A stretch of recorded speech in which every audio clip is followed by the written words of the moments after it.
ये देखो हमारी वैष्णो देवी की टिकट्स कंफर्म हो गई है फाइनली। अरे वाह, मैं भी चलूं वैष्णो देवी। चुपचाप अंदर जाओ आप।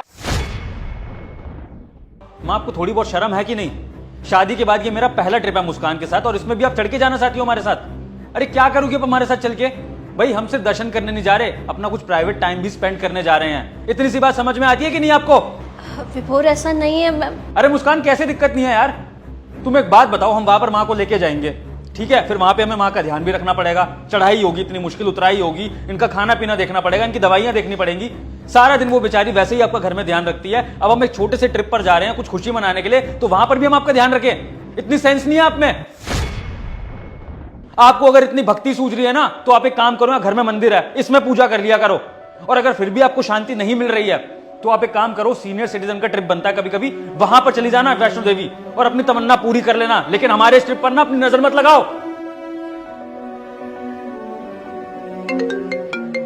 हेलो सर, आपकी वैष्णो देवी की टिकट्स कैंसिल हो गई हैं। क्या? अरे ऐसे कैसे कैंसिल हो सकती है? अभी तो आपने कंफर्म करी थी।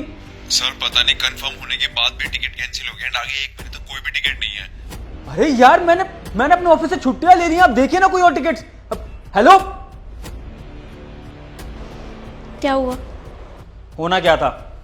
लग गई मेरी मां की मनहूस नजर हमारे ट्रिप पे, टिकट्स कैंसिल हो गई वैष्णो देवी की। मैं तभी बोल रहा था मुस्कान, अब देख लिया तुमने, तुम्हारे सामने लाइव एग्जांपल है कि मां के नजर लगाने से हमारे ट्रिप कैंसिल हो गया हाथों के हाथों। बस करो विभोर, बहुत बोल लिया तुमने। ये ट्रिप माँ की वजह से नहीं बल्कि तुम्हारी वजह से कैंसिल हुई है, तुम्हारे बिहेवियर की वजह से कैंसिल हुई है। जो तुमने अभी किया ना माँ के साथ, उसकी वजह से ये ट्रिप कैंसिल हुई है।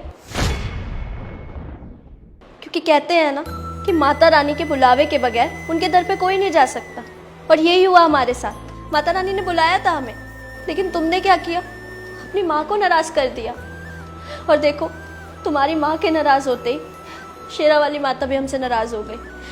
तुम्हारी माँ के आंसू आते ही हमारी ट्रिप कैंसिल हो गई। तुम खुद ही देख लो ये चीज़। विभोर मेरी बात को समझो। देखो, ये बहुत अच्छी चीज़ है कि तुम पूजा पाठ करते हो, भक्ति करते हो, मैं बहुत खुश हूँ इस बात से। लेकिन इसका मतलब ये नहीं कि तुम अपनी माँ की इज्जत ना करो, उनसे इस तरीके से बिहेव करो।